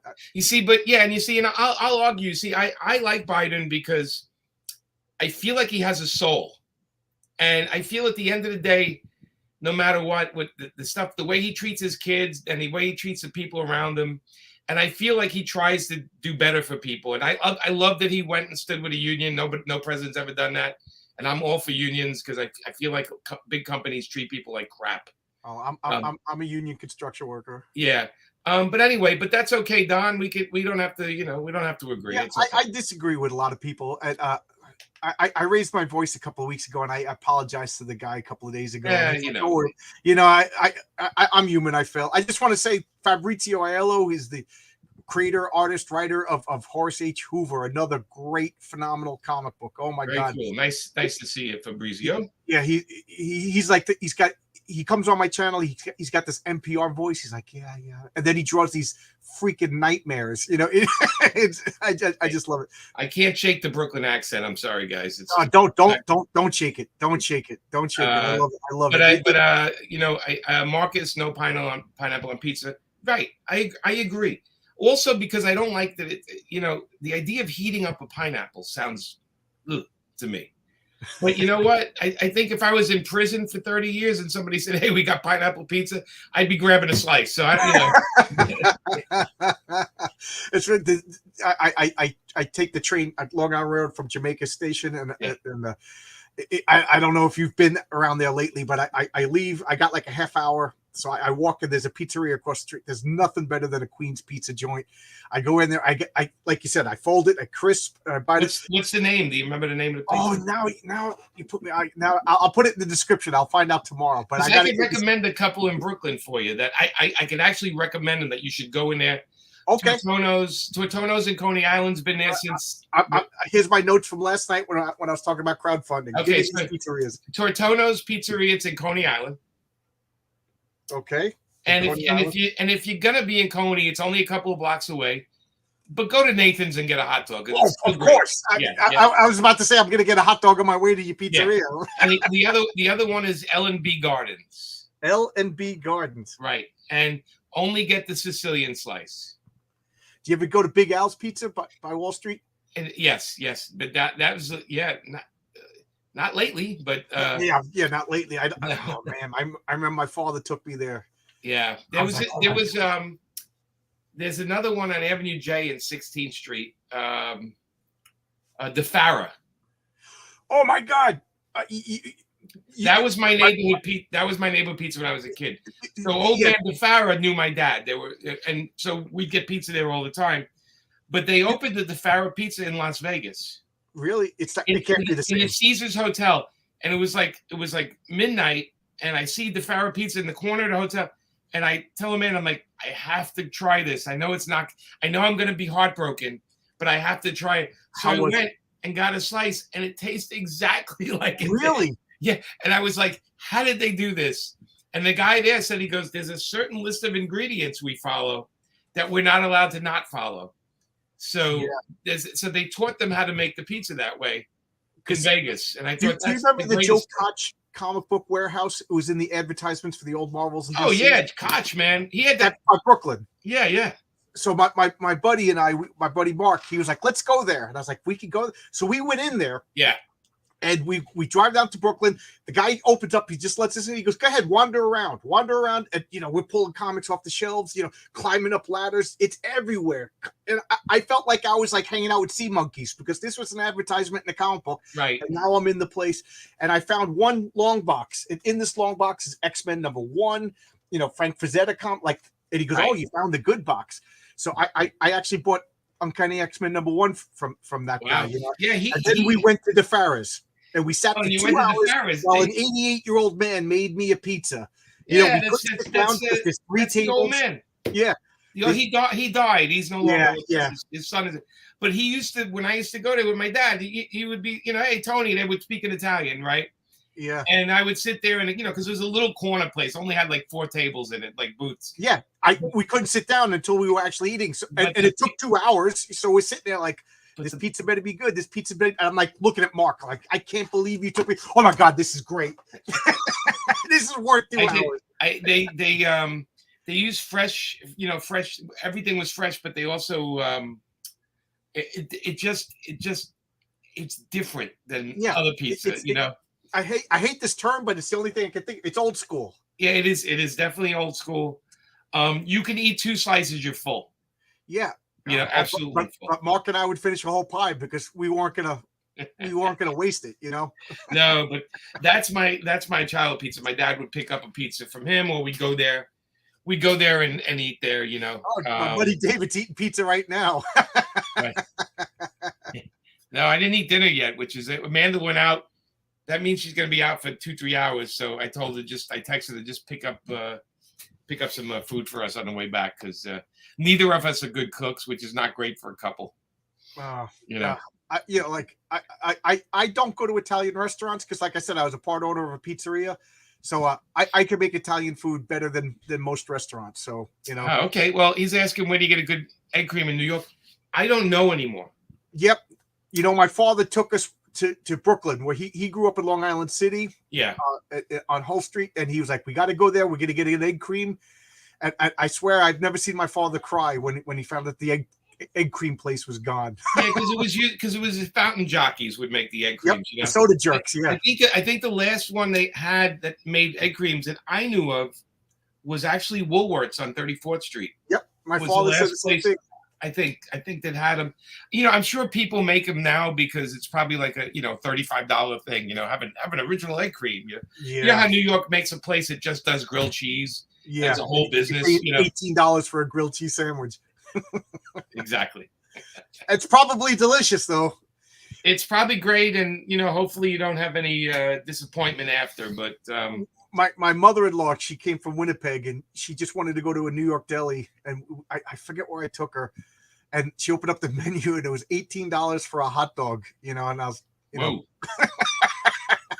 what are you gonna do? Yeah, I mean, Manhattan, it's just, it's changes every year. That's a city that constantly changes. I went to high school in Manhattan from 76 to 79. I graduated in 79 at High School of Art and Design. And those were what they call the rough years in New York. But me and my friends used to hang out in Times Square and see movies and go to peep shows and all that stuff. And I could tell you stories about that. Yeah, I wouldn't trade any of that for the generic Times Square that's there now. Oh, Kevin Ryan again with the good. Junior's in Manhattan does make egg creams. I was going to say Junior's. I love Junior's. Yeah, Junior's in Brooklyn did too, but I don't know if I didn't have their egg creams, and you know what? I wouldn't know if it was good because I never had them back in the day. Right. So even better. So you have no comparison. Yeah, the gift of us getting old is when something tastes like it did when we were a kid. There's nothing that I told Amanda. I said that the most untapped resource is to make scratch and sniff books that cover decades. So 60s, 70s, 80s, 90s. And then you smell the Xerox paper from school. You can smell that smell. Caps. Remember Caps? Caps, right. Imagine a scratch and sniff book that it says the 60s. Oh. How cool that would be. Or the 70s. Or the 80s. Thank you, Don. Oh, my God. You're going to let me win the pool? You're going to destroy me, Don? I'm a pretty good pool player. Oh, okay. Yeah. I get better. The more drunk I get, the better I get. It's funny because I'm trying to remember who said this. They said, you can have Jimmy Palmiotti on. He said, that is like the one guy in comics I'd like to have a beer with. And after talking to you for 20 minutes, I feel like going over to the fridge and popping open a beer. We can have it. We can have a drink. I used to. I am a social drinker, meaning I don't drink at home. But if I'm out with people, oh man, get a couple of beers and let's tell stories for 3 hours. Yeah. So. When you were talking about smells and taste, like my wife is a good cook. She if she cooks something, it looks exactly like the cookbook. Whereas if I cook something, it's 50% chance it's going to be excellent, 50% chance I'm going to be throwing it against the wall because I wasn't paying attention. Yeah, you must have filthy walls. I gotta say. But every once in a while, I want my mother's marinara sauce. You know what I mean? Yeah, when I moved out of the house, my mom, for sympathy, used to make these containers of sauce, just sauce, right? And she used to tell me, just put them in the fridge, crack a chunk off when you want to throw it in the pan, when you want to cook a little pasta. And that was my go-to meal forever, When I went to school in University of New Mexico out in Albuquerque, and my parents came to visit me, and believe it or not, I was actually skinny at one point because, broke college kid. My father mailed me frozen containers of sauce because then I had something to eat. I'll tell you, one of the worst hot dogs I ever had was in Albuquerque. Oh God, there was good tacos. There was a famous hot dog place there that I think was on Breaking Bad, and Amanda and I went there and we got hot dogs, and she's like, "These are terrible," and I'm like, I said, "Babe, we're spoiled by Nathan's. It's like everything else tastes like garbage. Yeah, it tastes like rat parts." My wife from Winnipeg, and she was just, when she first moved out here, she's like, all you New Yorkers, all you do is you brag about your pizza and your bagels, how good. Oh, this is good. now she's telling all her friends in Winnipeg. Yeah, the bagels and the pizza are good. Oh yeah, the Chinese food. The bagels are the one thing that's hard to get down here. There was one place that did them okay, and they're not out in business anymore. But to be honest with you, they're probably the most fattening things on earth. Yeah, like a bagel is like 1,000+ calories without anything on it. Bread. Yeah, so it's like I'm okay to have them once in a while. And when I go to New York, I go back to New York. Of course, I get a couple of things. It's the Greek diner in the city of Jackie Mason could eat there. It's funny, Kevin. When I was an apprentice, I would have to go to the a building for class, and I didn't know this. For 3 years, I was in a building. Steve Ditko's office was in that building. Oh, no kidding! That's cool. And there was the Applejack Diner right down like a couple house buildings away, and I would sit in the Applejack Diner and do my homework. and there was this old guy sitting over there by himself, and he would wave at me and talk. By the third time, I noticed it was Jackie Mason. So there you go. Yeah, I would sit down, and next thing you know, me and Jackie Mason would be talking to each other. You know, like when I saw The Jerk and Jackie Mason was in it, right? And I told my brother, I said, "Is that the guy that did the voice for the Aardvark from those cartoons? Remember the ant and the Aardvark, and he go, 'Come back here, you stupid ant.' You know, he'd do that." And I was like, "That guy sounds exactly like Jackie Mason." Worst hot dog you ever had is in South Korea, probably a dog. You know what? It might have been. But as long as it was hot. Marcus, I expect some bagels, Marcus, when I go to what con's in North Carolina? Is that Heroes Con? I guess. Oh, I guess used to eat at Applejack. Yeah, so you can back me up. They actually have his name on his table. It says Jackie. That's pretty cool. Here I am. Somebody's correcting us. John Bruno was the Aardvark. Oh, he was. Okay, but he sounded like Jackie Mason, though. You know. So they went to Greek diner, had pizza. Yeah, all these great stories about going to New York and food. My wife just sent me a text, by the way. All it says is turkey or roast beef. Oh, roast beef. Well, I had roast beef for lunch, so I just told her turkey. So I was like, turkey. But that's all. That's all I'm getting. So what happens after that is a guess. You know, I don't know. I don't know. I'm still amazed that Amanda Connor, comic book rock and roll star, goes food shopping like a normal person. Yeah, she did. Well, she went out to pick a couple of things up at the store, and I told her, if you're gonna go that far, then bring us back dinner. You know. John Biner played both the ant and the Aardvark. Yeah, but if you watch that cartoon, it does sound like Jackie Mason. I believe. Yeah. That's our age showing, though. Yeah. You know? Yeah. So we're not talking about comics anymore, John. We're just your long box is becoming a food tray. Yeah, well, you know, everything comes down to food sooner or later with me. Yeah. I'm enjoying. I'd talk to you know, like again, you know, I'm craving a beer. I feel like let's go hang out, have a beer. And one of the most that I find being with friends in a bar, sitting at a table where it's not too crowded, where it's not too noisy, where we can all have a conversation, like 3 or 4 guys or girls or whatever, and we're just talking and telling stories. It is my favorite thing. It is. And during COVID, you know, I have some friends that live in my area.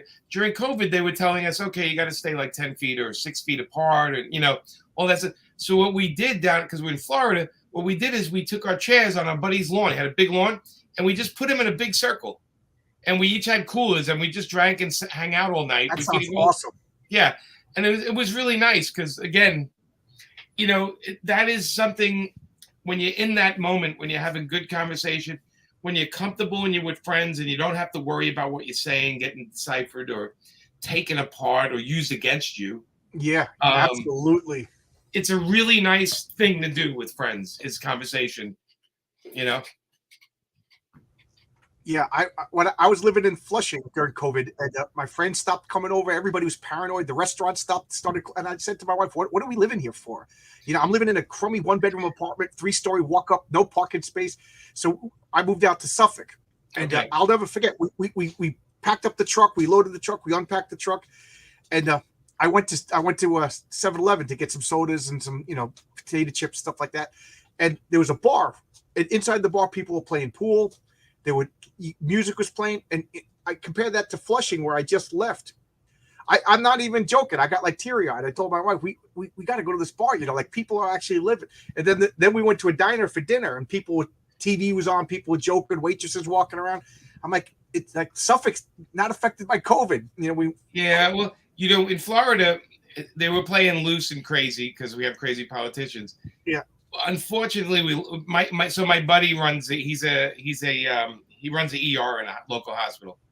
So I would see him once every 2 weeks because they had him working 10 days in a row. Yeah, well, he's in the medical field, yeah. And also his specialty was blood disease and stuff. So during COVID, he had a lot to do. And he used to tell me, he used to come to me and say a couple of things. He said, one, if you got diabetes and you're overweight, yeah, don't leave your house. Yeah. He says, because you're going to get it and it's going to go and kill you. He said, so that's number one. He goes, number two, if you're going to go out, wear your mask. It works. Obviously, I use it every day. and I haven't gotten COVID, and I'm dealing with COVID people. It works. He goes, number 3, if they come up with a shot, get it, because it's probably going to work. And he goes, 4, if you get COVID, let me know right away. He said, because if you have any breathing stuff, he goes, it's not the COVID itself. It grabs onto any weakness you have in your body. Yeah, it's the I can't say that word, comorbidities, right? Right. And he said, so what happens is that the people coming in the hospital, he said most of them were in bad shape already. So he goes, he had to do a lot of blood work on them, and he had to do, because they're losing oxygen in the blood and stuff. And they did. They lost a lot of people. And, and then if you're 80 and over, you don't have the fight. You don't have the fight in you. So it killed, in I think in Florida alone, it's a crazy number, but it was a real thing. Yeah, I'm not downplaying it. I'm just saying that. No. But they over.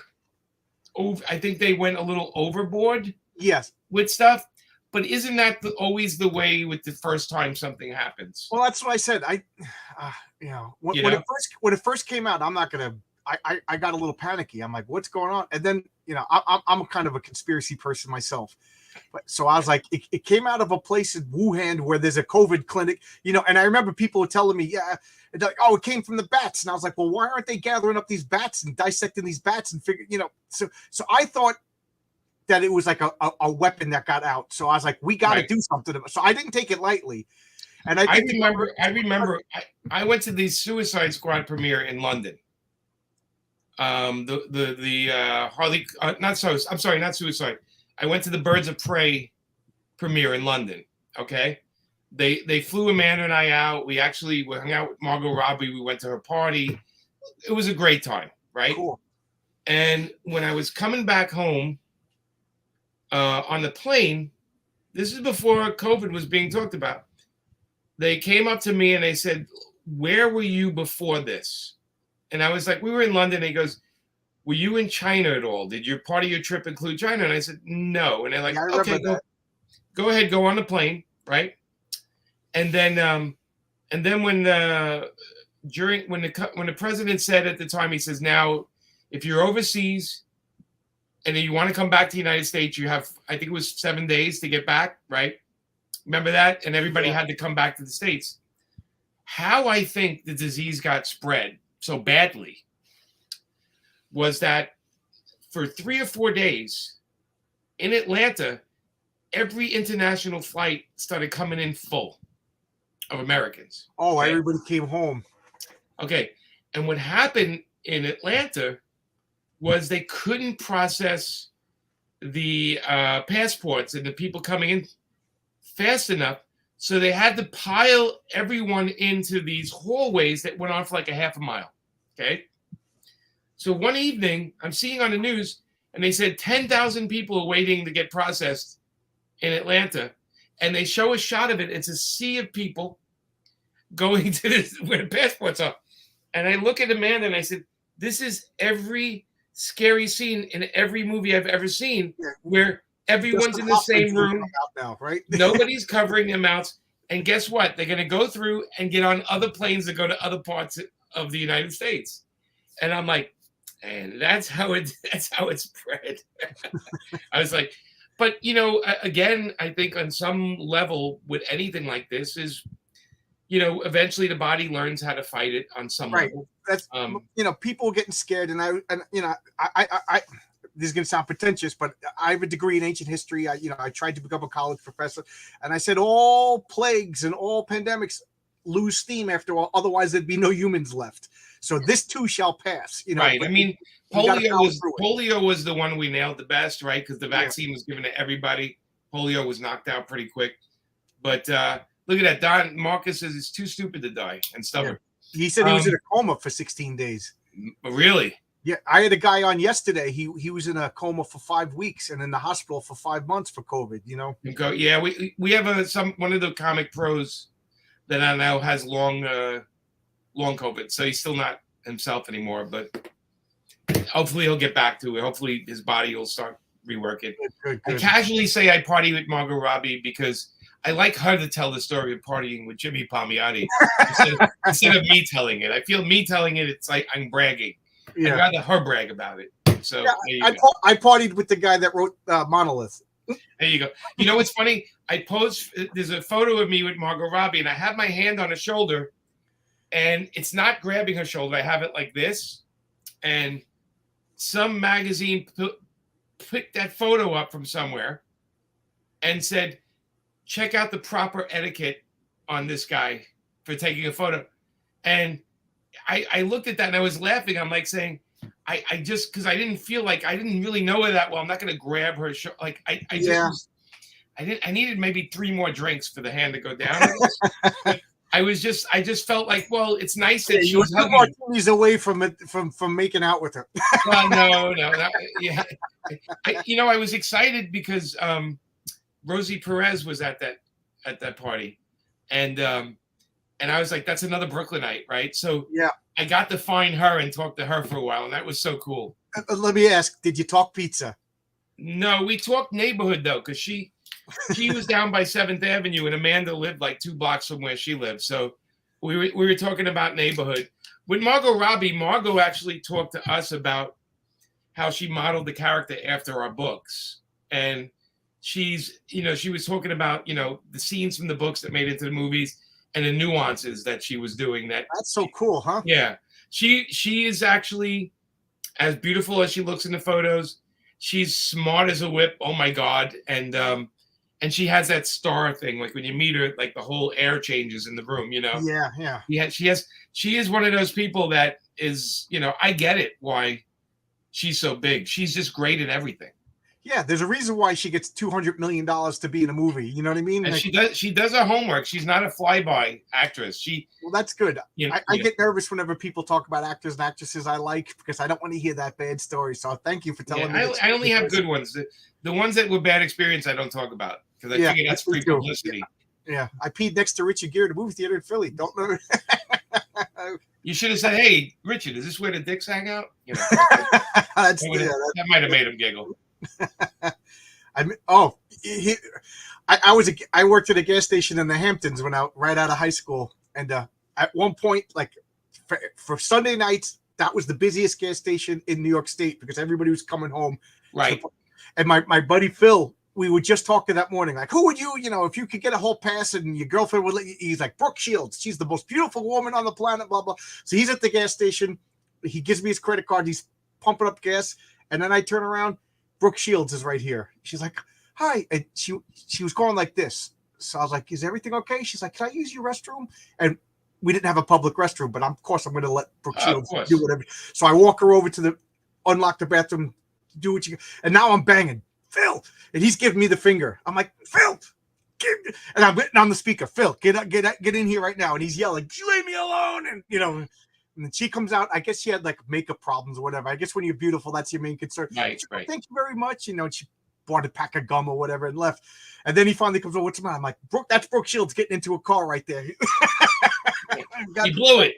You blew it, Phil. You could have wooed her off her feet, right? Marcus knows Billy Tucci. He's famous. Yeah, but he lives near me. I'm gonna go stalk him. I met Robert De Niro a couple of times. How was he?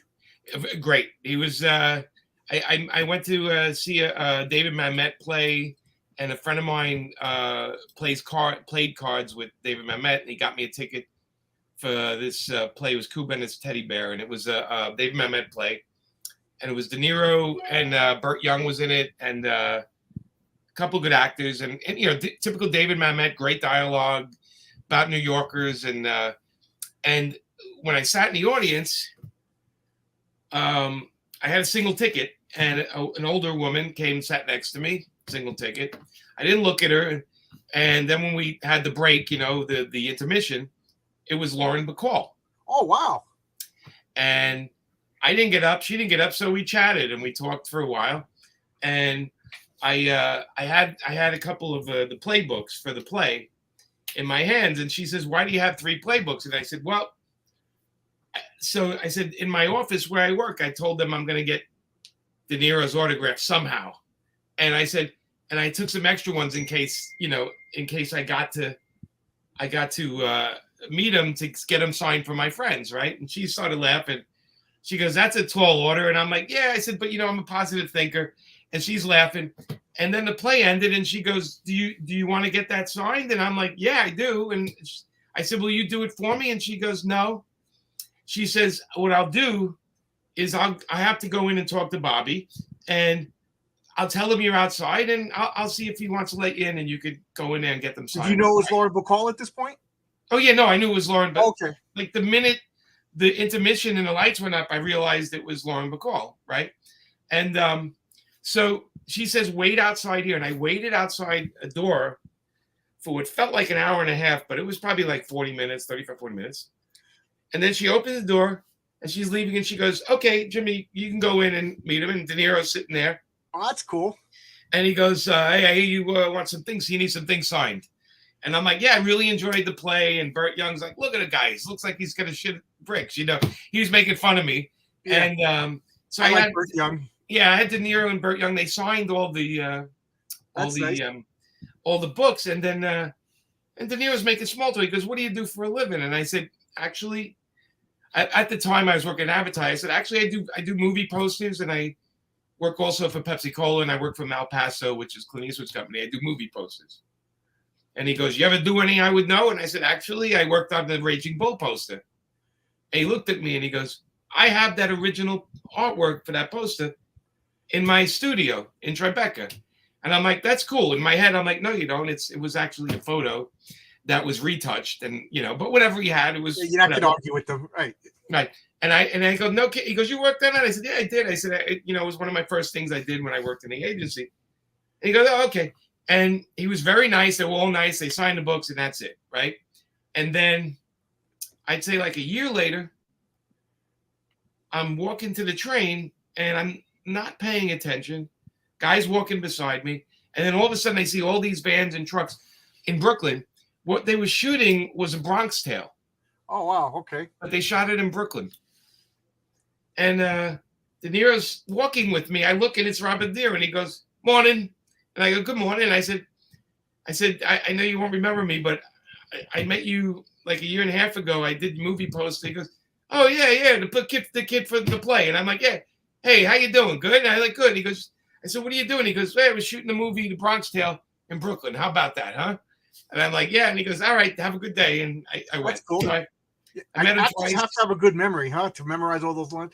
I met Robert De Niro once. I at one point I was like fascinated with going to the city. Like if my friend, so I'd go to Manhattan by myself, and I was like, I'm gonna go to a different bar. So I would go and drink in different bars, and I wanted to, like at the time I wanted to write the great American novel. So I'm gonna go hang out in bars and strike up conversations and practice my conversation skills.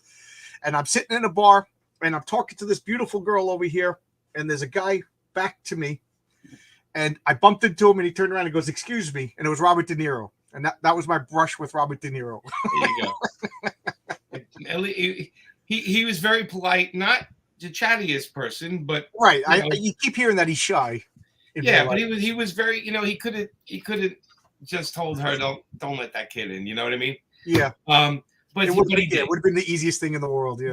But he did, and I've had a lot, like, because I've worked a lot in comics. I've actually met a ton of celebrities, right? And they're mostly nice, and if they're not nice, it just means they got their head somewhere else. It's the people that manage them get a little rude because they're trying to manage their time. But I've wound up in many green rooms where I just didn't want to, I didn't want to bother somebody. They're all sitting at a table, but eventually they just wind up talking to me, and I remember I had lunch with Alice Cooper. Oh wow!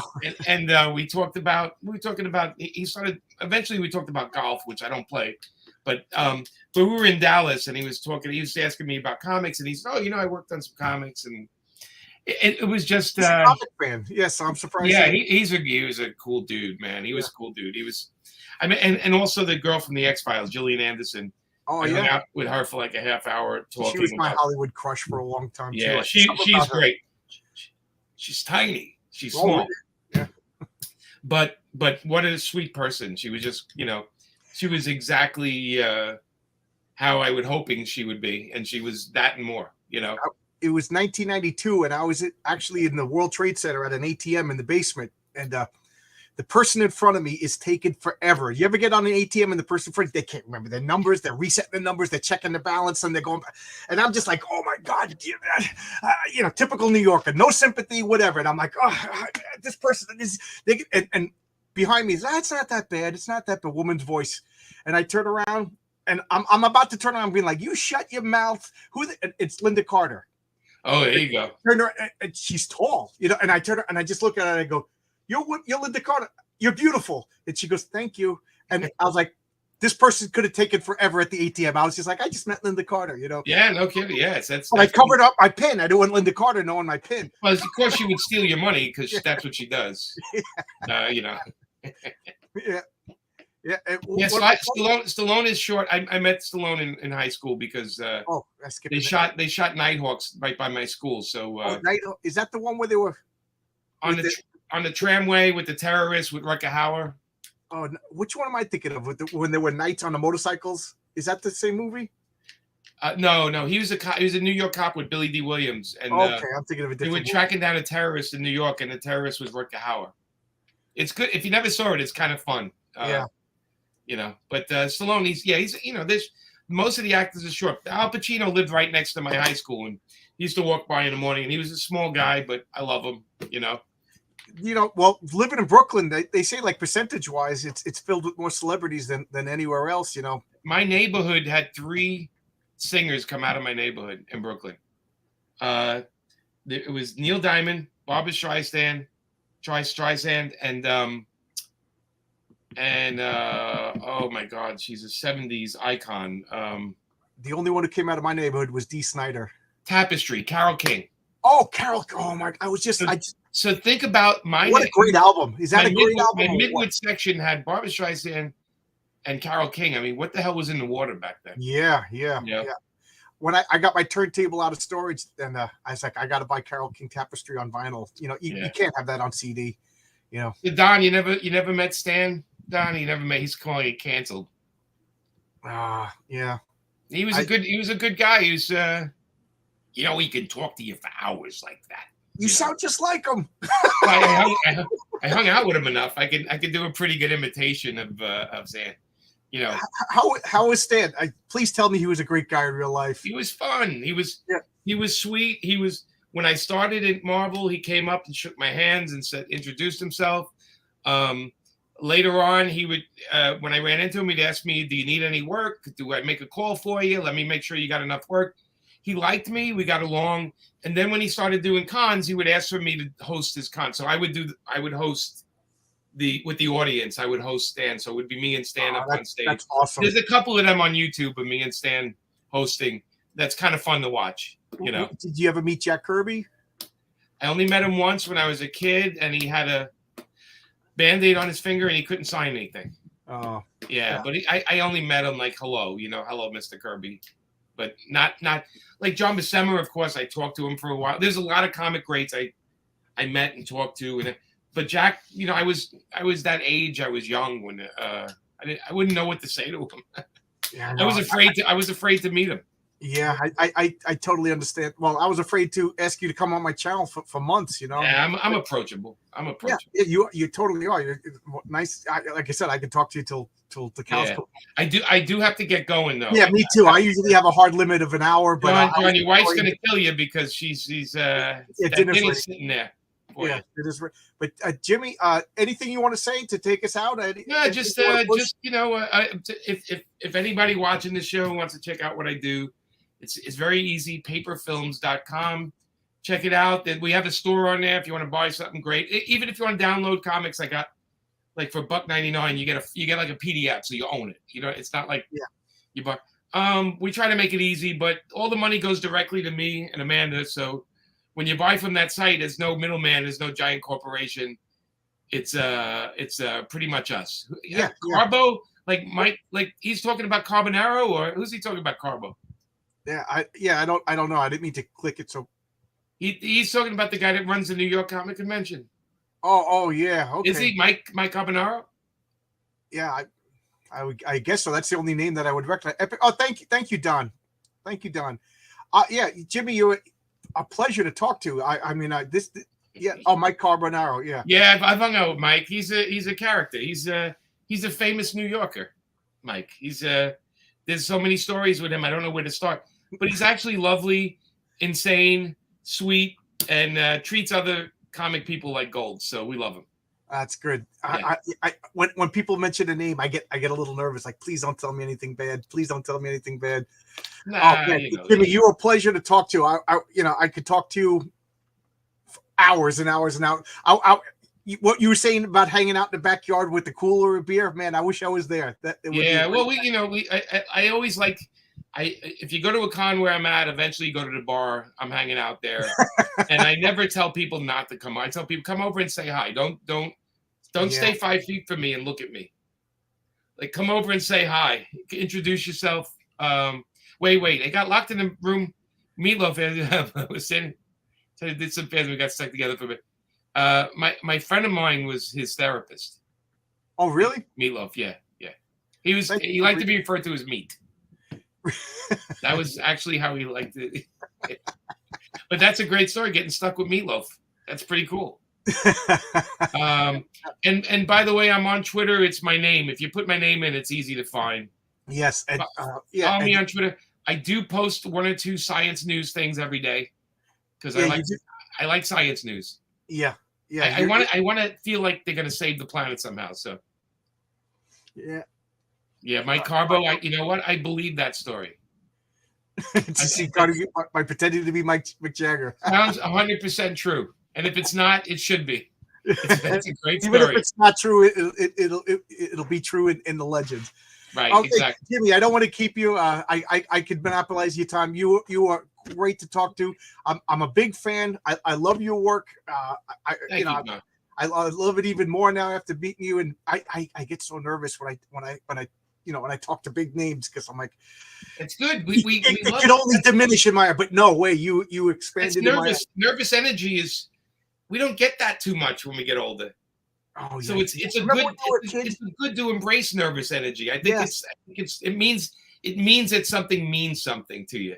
Yeah, you're right. It's a good feeling. I never fight that energy. I get that around certain people. Like, I'm so like to be around them, and I'm like, oh, it's such a nice feeling. It's like a nerve-wracking feeling, but at the same time, it's like only certain people can make me feel that way. So how cool is that? Yeah. You know. And I will say hey to Amanda. Yes, please. You guys, maybe next time we come on, we'll be me and Amanda. Oh, I would love to. You guys can have to talk because I'm just going to sit there all starstruck. Yeah. Amanda's a lot of fun, so you know. Yeah. You know what? You could look at her art, and you're like, this girl has got to be fun. She seems like a New York pisser. She has a way of looking at the worst things in the world in a sweet way. She has a special way of looking at the world. If everyone in the world was like her, oh my God, this place would be completely different. Oh man, she gives everybody like she's so aware of everybody's whatever they got, and she's so supportive. I believe everybody. So it's really nice. I learn a lot from her. Oh, that's great. You guys are like the best comic book couple ever. I think Walt Simonson and Wheezy. I would love. They're my favorite comic couple. Yeah, Walt Simonson is. Could you believe that he said on Twitter that he asked Marvel for work and they said that he's too old fashioned? You know what? Look who they're hiring, or better yet, look who they're not hiring. They say that to a lot of people. Yeah, Walt Simonson. I would bend over backwards to get him to do anything. God. Yeah. Walt, and I met him when I was a kid, and he was just like amused by this puppy dog little kid. You know, he was a great guy. You know, he's a sweetheart. Yeah. Yeah. You know, this was a pleasure talking to a guy whose work I truly love, and you are a pleasure. I'm going to be gushing all day. I'm getting no work done tomorrow. I'm just going to be walking around like, with birds in the air. This is great. I didn't know Louise in the hospital. Louise, I didn't know that. I didn't know that either. I hope it's just like some, stupid thing that she's gonna. Yeah, I hope it's nothing bad. Nothing. Well, All right. But I don't want to leave on that note. But now I'm a little flustered. So thank you. Go to your link is in the description, and I'm gonna check out to see if there's any Palmiotti stuff that I didn't get because I'm a completionist, so I'm Thank sure you. there's something that I missed. We all are. We're comic Yeah. book people. Comic book people are we are want everything. strange. Yeah, we're strange. Yeah. And it's so good. Thank you, because this is a solo hobby, sitting in my basement reading comic books. So I'm so Great. glad we're talking to people. You know, this is It's a great hobby. You know. Yep. All right, thanks a lot. I keep saying goodbye and then talking. So, John, thank take you, care. I'm going to everybody. run out. Okay. Yeah. Thank All right, you, buddy. You Bye-bye. take care. Hey, Jimmy. Thank you.